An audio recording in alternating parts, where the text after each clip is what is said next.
Yeah, I started right now. Well, yeah, it's getting tight out here. Welcome to Adrian's Athletic Podcast, Lope Nation, join the herd, aka hit the weight room. Before we get started today, we just want to let everybody know we got two of our famous coaches here with us, three of them, but two that have been coaching a long time ago that we wanted to bring in specifically for football. And before we even get started, we want to just, do a shout out to some of our sponsors. We got the Auto Ranch sponsored us this year. We've got Thomas Motor Works, Stan's Heating and Cooling. They've all done a really good job to help us. AgriLines and Road Credit Union and just others that have been able to continue to give to the program and let us do some of these cool things. Even the Rock Store that donated all this equipment so that we could be able to have a broadcasting class that the kids have set up and everything. So if you guys didn't know that, that's what it is. And yeah. We're trying to put this on a few different places, but no, that's awesome. Yeah. Good so community.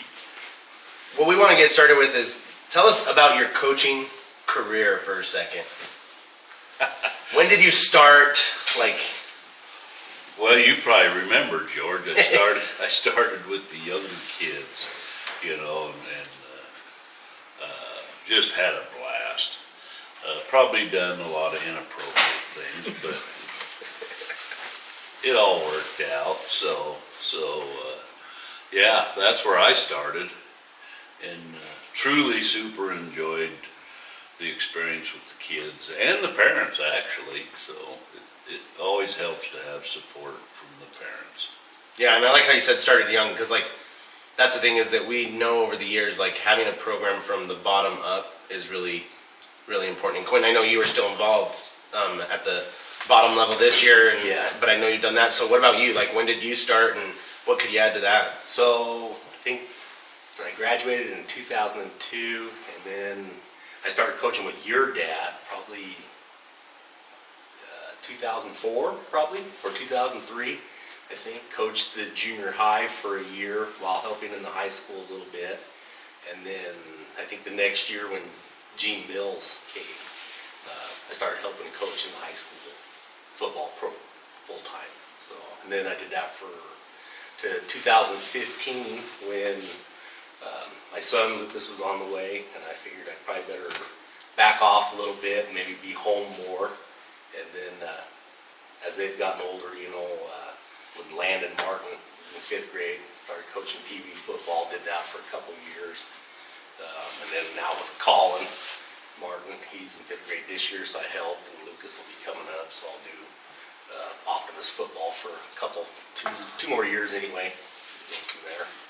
Yeah, I may be a little biased because I know that, most of my high school career was with you guys coaching me, so I really enjoyed it, and so I know how funny and fun, but at the same time, the expectation of hard work. So we want to know, get right down to it. This year it's looking great. Looks like, we don't want to, count our eggs before they hatch and everything, and chicks before they hatch, but we know that we're looking pretty good for a state championship, but we want to talk about that first one for a second.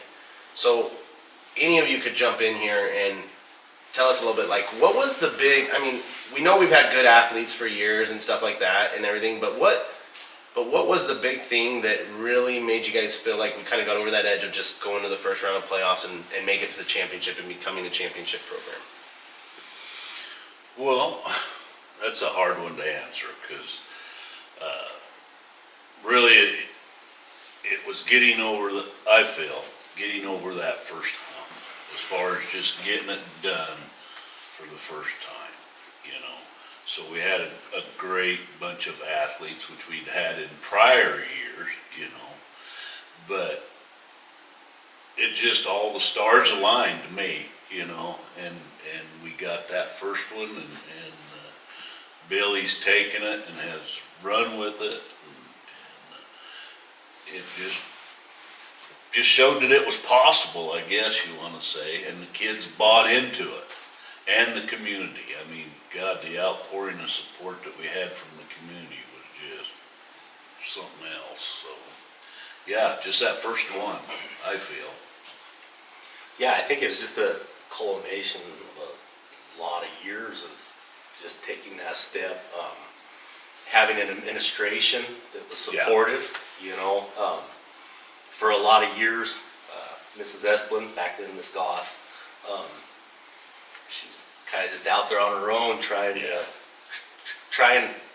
to get everybody, you know, the tools they needed to succeed, but administration-wise, you know, she didn't have that support until Mr. Mills came along and said, what do you need?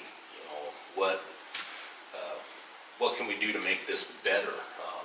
We had a lot of conversations with Mr. Mills over the years, you know, before he came. And Amy. Yeah, and Amy, you know, before he came, there was a lot more families moving out than there was moving in. And Mr. Mills said, well, you know, if you want people to stay, you got to make it a place that they want to be. And he gave people the support they needed to be able to take that step to do things. And, you know, just having a group of kids that bought into it, you know, they played for each other. I think that was the big thing. And it just worked out. Well, what, you know, Gene brought to it, which you would think every administrator would realize, that it's all one program.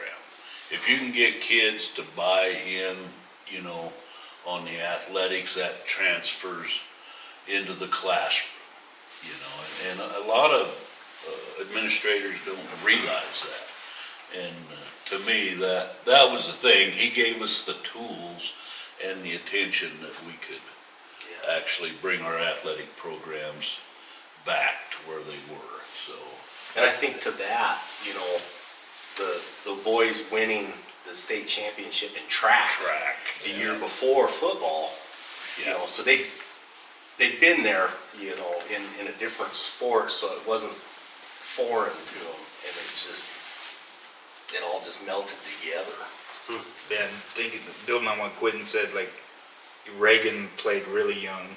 He was starting as a sophomore, and we made it to the quarterfinals when we went to Camas. Bryson played a ton, Jet and Tyler. yeah, that Mikey. sophomore group too. And then Kenny came in as a sophomore. He was pretty tough sophomore. So getting those boys on the field when they were young was really big. And I think we see that going up now. Is the earlier they can get on the field, the better at the varsity level. Usually, if they're playing a lot as a sophomore, they're going to come in as a junior, senior, and be really ready to go. Yeah, that's a good point. Yeah. And I love what you said, Paul, just about like how it's not just academics, because even like with this broadcast, I mean, you know, the students, they set this up and they decided, hey, George, you run this one because you know these guys and everything, but this has been student ran here, and it's the same thing. It's built off of this. They get excited about it a little bit. We get to try some different things, and we want to be able to spotlight not just sports, but also be able to spotlight academics, you know, and we're still doing better and trying to, you know, do more podcasts and get it out there. Just so you know, that's my little, anybody listening, go on the website and there's a form you can fill out to say like who you want to hear from, what kind of questions you want to ask, and that's all stuff the kids are trying to really connect to the community and our alumni with that.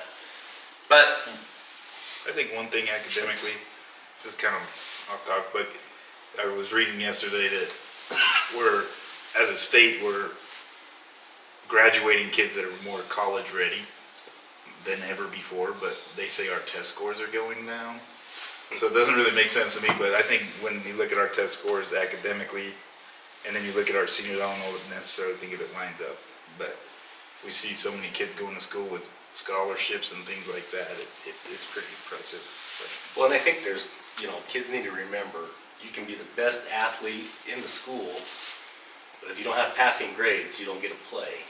And I don't know, you know, we had a few kids that went through that could have been great athletes, but they could never pass a class, you know. And I also think that teachers, you know, and the school needs to remember that for some kids, sports or ag, you know, FFA, that's the only thing keeping a kid in school. It's not the academics, you know. So if you can encourage, you know, and foster that to keep a kid in school, you know, I think that's big.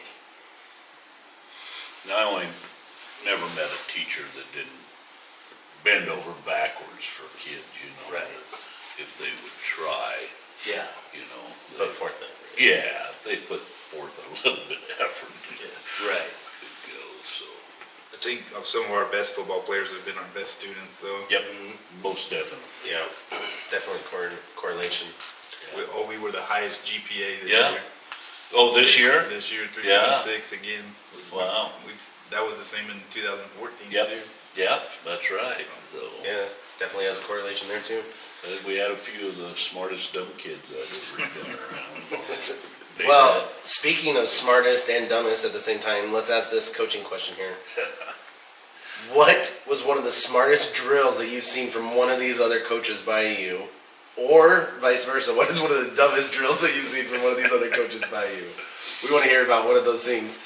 I know Quinn, you coached with my dad too, so I know like he did some weird stuff sometimes. So it's okay, like we can take it. What do you got there, coach? I wanna say the bungee cord incident. I was Did gonna not say the work. same The thing. bungee cord I was gonna say the incident. same thing. Yes, we had a real stretchy rope, like a bungee cord. I remember that thing. Yeah, and we put 2 hooks on, and we had the kids running opposite directions. With weight belts.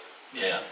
Touched the weight belt. It did not turn out the best, but it wasn't horrible. But, yeah, that's got to be the topper for me. The bad thing is we worked on for 3 hours trying to Yeah. set that up too, and then it didn't last more than 2 kids. I don't. Probably some of the best drills I think I ever saw was when Billy came and started teaching actual techniques on the offensive line. You know, reach steps and stuff like that. Because before that, when I played football, it was you're just going to go overpower that guy and you're going to push him where he needs to go. There was no footwork. It was just pure strength, and you hoped that you were stronger than the other kid. And so when Billy came and started teaching reach blocks and stuff, I was kind of mind blown because it was like, oh, I could have done a lot more when I played if I'd have known that kind of stuff. You know, so that's probably one of the biggest things that I saw as coaching. Yeah, and Billy brought with him a very organized practice, where before we were kind of a little bit sketchy for the day, you know. But After stretching, it was kind of up in the air. yeah. So that's the things. And then I thought in Little League, taking my pocket knife and throwing it to kids' feet taught them a lot of drills on, you know, Quick thinking. yeah, quick for thinking. sure. So For sure. I just think looking back when I first came, it was all the pieces were right there, you know. And then when Quinn and we lived together for a year. I think it was the year we won state, wasn't it? Or the year before? 2 or 3 2 or 3 years together, and we talked football like nonstop. nonstop. It was late nights drawing stuff up, and then it just all came together. You know, we ran every day. We would do everyday drills, and Quinn had a station, Paul had a station, I had a station, and we just worked footwork, and that's what we did. You know, and those kids really bought into it, and as a coaching staff, we bought into it, and we made them work hard. You know, we held them accountable. It wasn't slack off time when it came to everyday drills. It was hard work, and those kids worked hard. we always said you can work hard and have fun. Yep. You know, I mean, yeah, it's And I think they took that to heart. they bit into it big. Yeah. Yeah, all the football camps and you know, and to me, and a lot of it's lost too, is every kid is important. Mm-hmm. You know, doesn't matter whether it's a kid that's never gonna really succeed on the football field, but he's gonna bring something else to the table to add to that team, you know. And so we've seen we had everybody on that team, you know. I mean, Pedro Santiago was just as important as Tyler Ray. You know? exactly. Yeah. So And they both would have went to battle for each other in a heartbeat. Yep. That group really stuck up for each other. And that's important, team dynamics. I don't know if you guys remember this, but when we were playing Dew for that first time in Imbler, and Bryson Shira ran that, it was like an 80-yard touchdown, and they called it back. Yeah. And we thought he was going to be tired, so we brought him over to the sideline, and he wasn't even breathing hard. No. And we called the same play, and he ran another 80-yard touchdown. And that was just the way that team was. You know, they didn't get tired. The fourth quarter came around, and it was like They're ready to go. buried in. Yeah.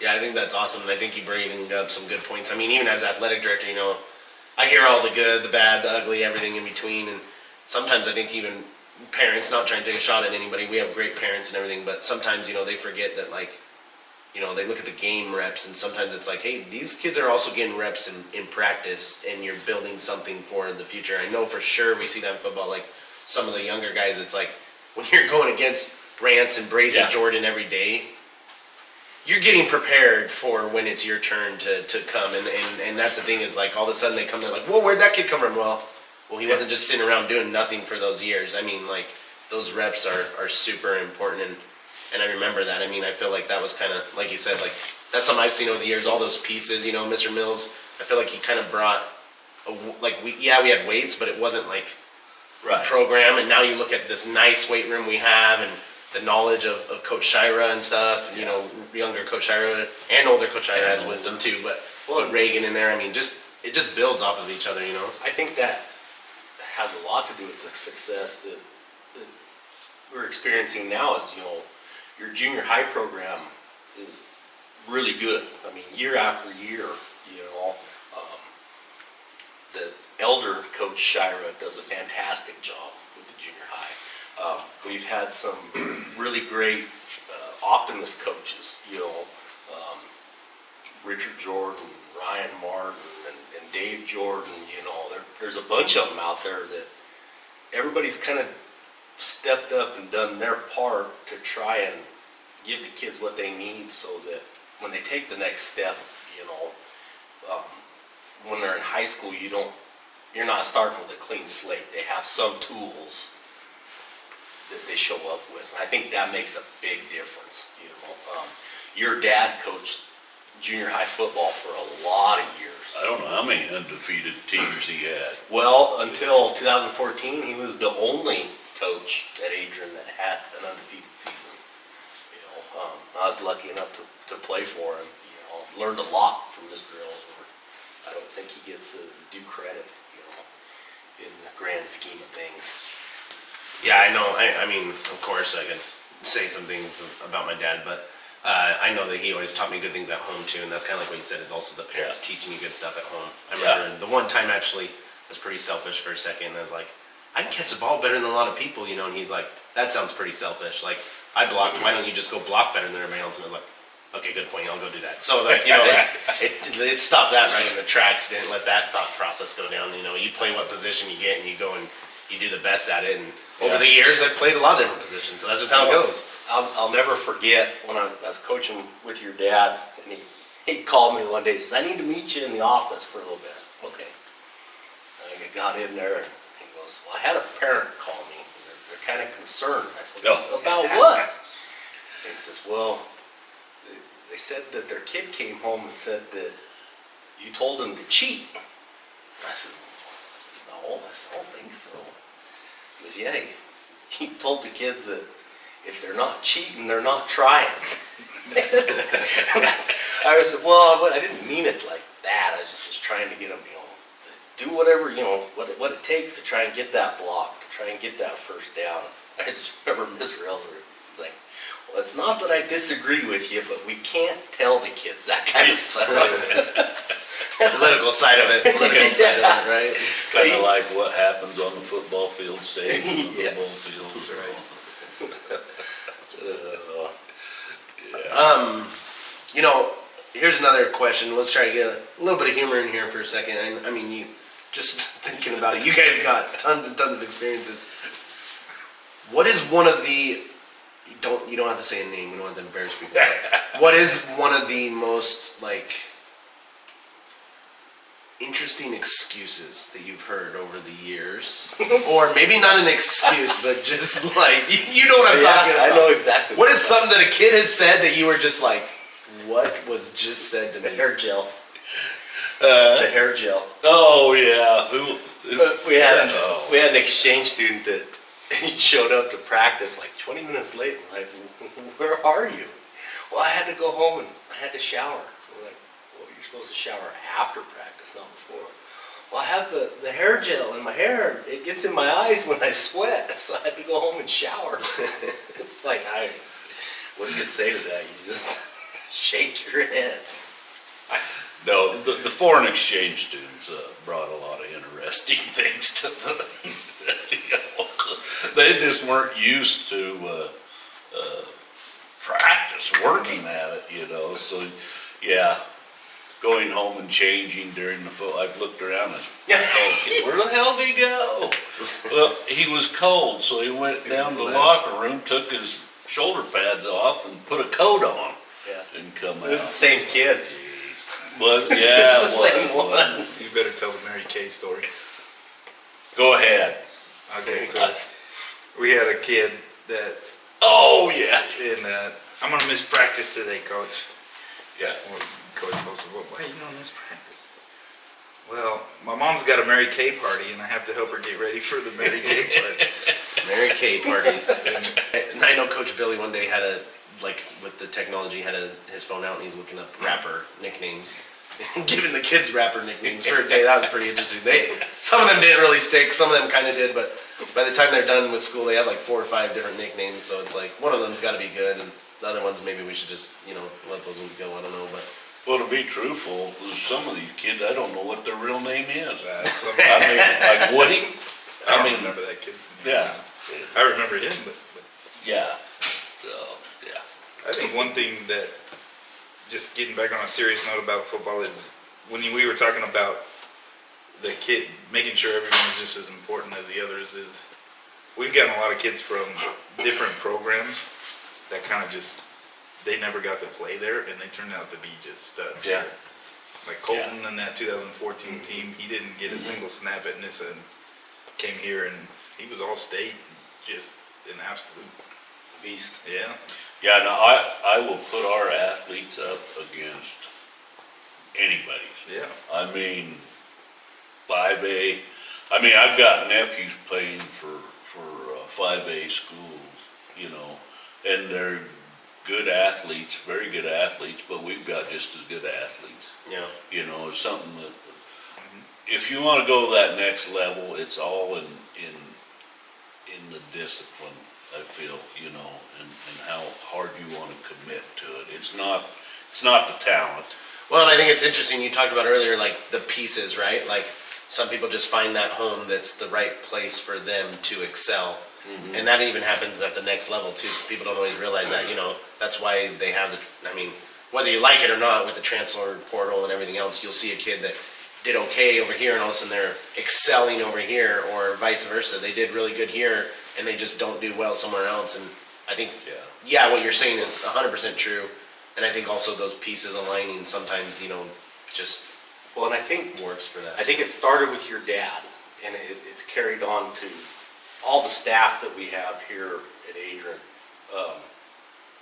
You see the, heavy metal kids hanging out with the cowboy kids here, and the straight A students and the kids that could care less about academics. Everybody gets along here, and I think that's what makes Adrian so great, is that that we don't care where you're from, who you are, or what you are. If you come and want to fit in, you're going to fit in. Yeah. And you don't have to, you don't have to become a cowboy to hang out with that crew. You can be you, and they're going to accept you for it. And I think that's why some of our programs do so good. A lot of our programs is because they just get along. I run the chains for your football games, and it's one of the best places to just watch a football game, because you don't hear the fans, you don't hear the good or the bad. You just get to watch the game, and you get to see how your kids interact. And it's fun watching this group. They don't fight. Somebody screws up, and usually I like Chase Franklin. Oh, I missed that block. My bad. I'll get it next time. And he goes and he does. Yeah.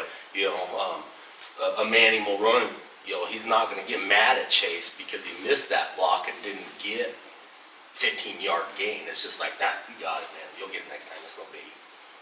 And that will make a team very successful when they get along like that. And it's fun to watch from the chains.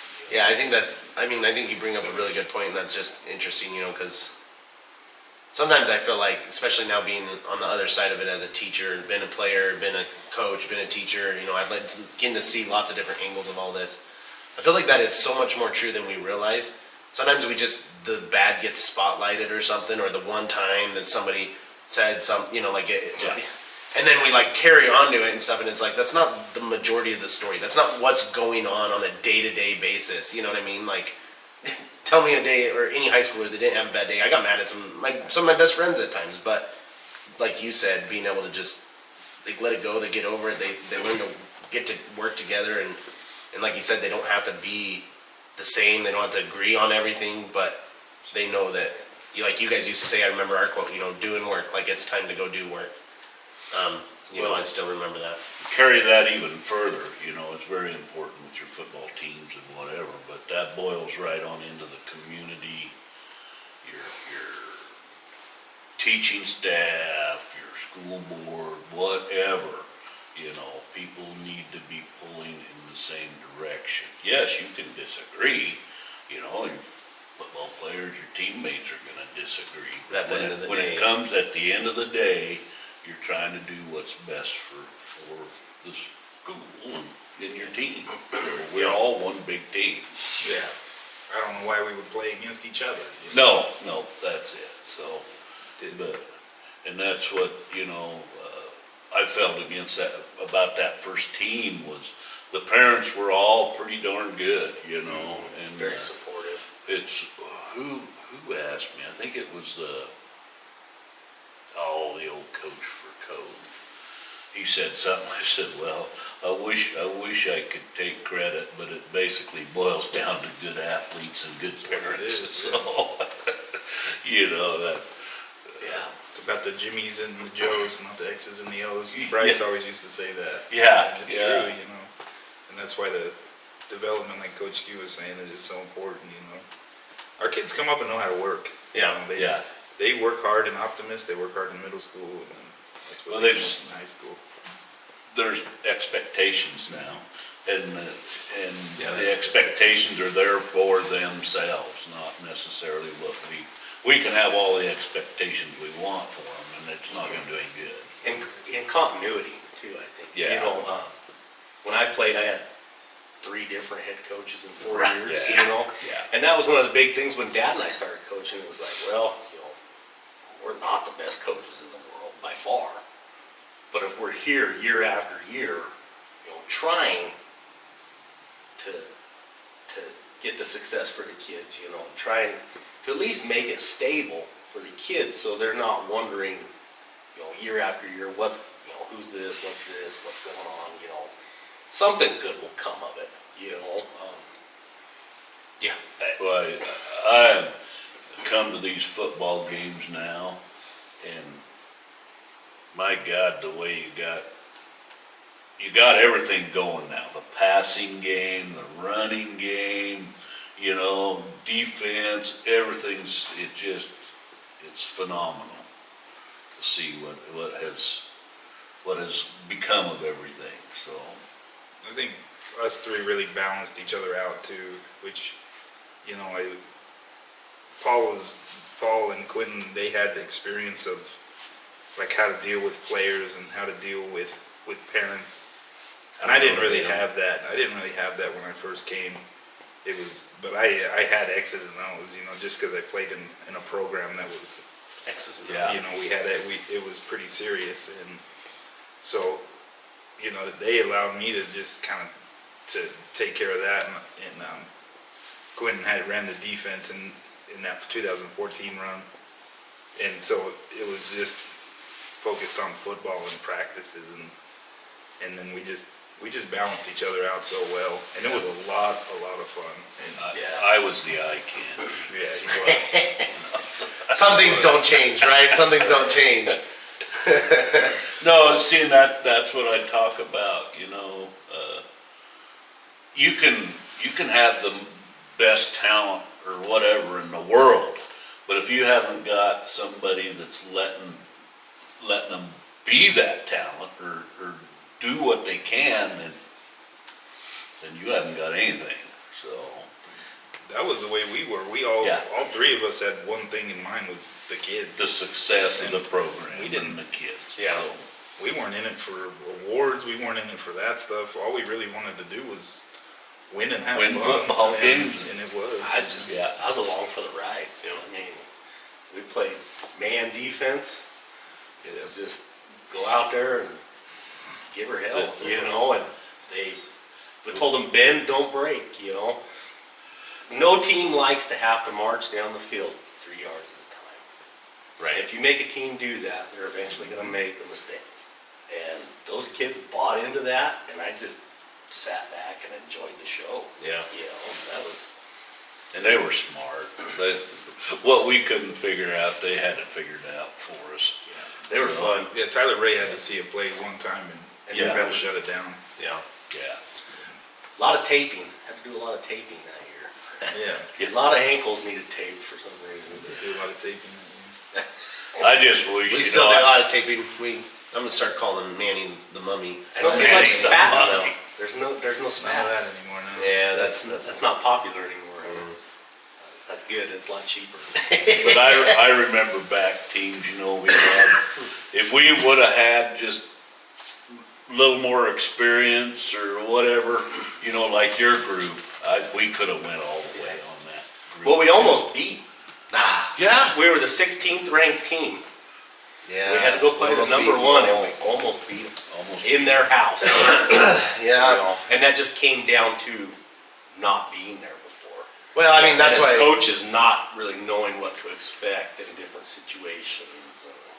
Well, and I think, like, you know, as you guys talk and stuff, I just sit there and I just think of all the stuff that's like, it's so true. Because now me being a coach, it's like, I feel like I'm just gaining wisdom every year, you know? Yeah. I mean, even when I was in the middle school, and then I started watching Billy do the signals, and I was like, why can't we do that in the middle school? And all of a sudden I started doing signals, and I mean, that's the same group that we have now.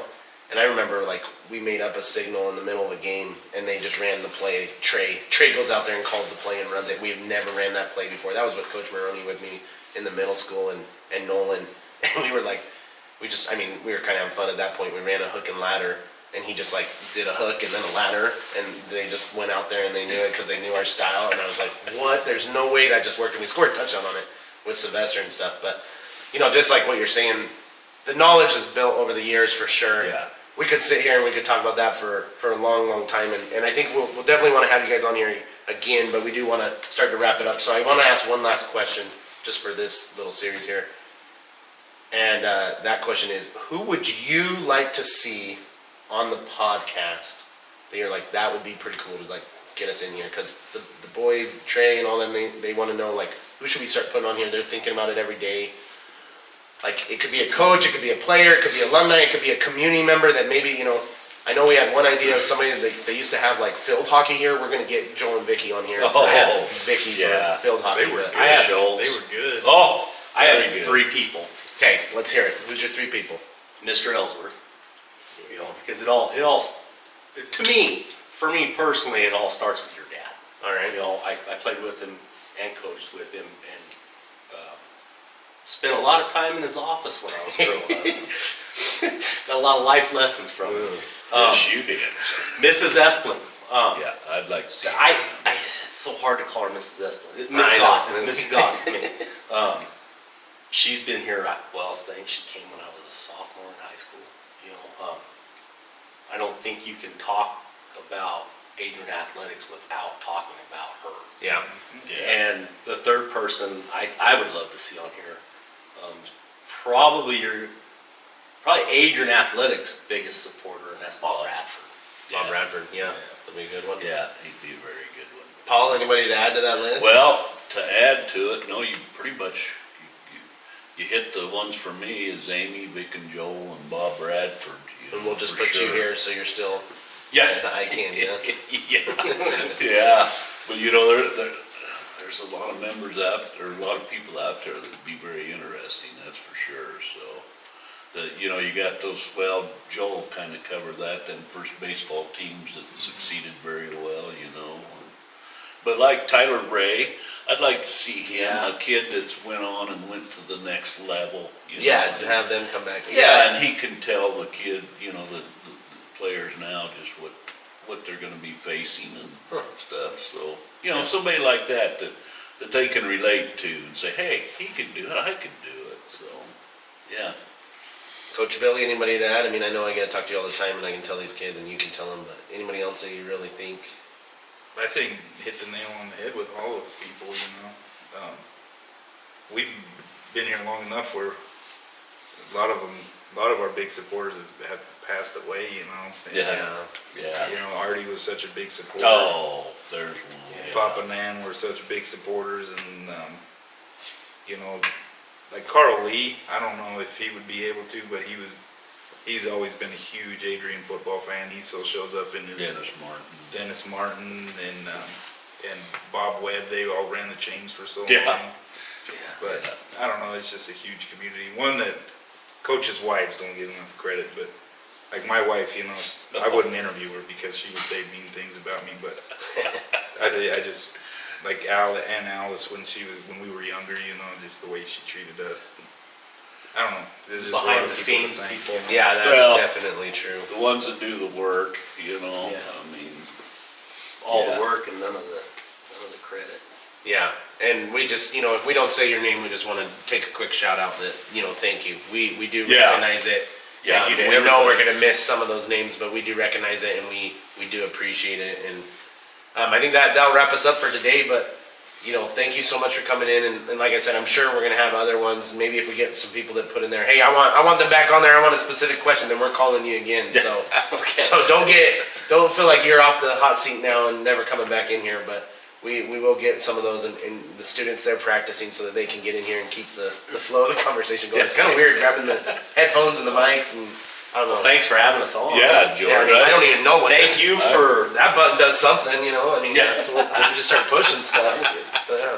You thought you was gonna have to bleep me some. Well, that's what I was like. Where's the beep? Oh, that's a money button, so can't push that one for Paul. And I guess we could have gotten that one there. A little laughter, but. Can we use this to shoot a political podcast? Yeah, so we could, but let's not post that on our page. So anyways, thank you all, and Thanks for having us, George. Good luck, guys. Keep it up. Yeah. We should start a political podcast. I feel like I was yelling the whole time. Was I? No, me. Oh, I don't think so. Okay, good. that was fun, Well- George. I'm glad you said that because I think we might have had a problem. Should I redo it? We might have to one of these. Dang it, you gotta be kidding me.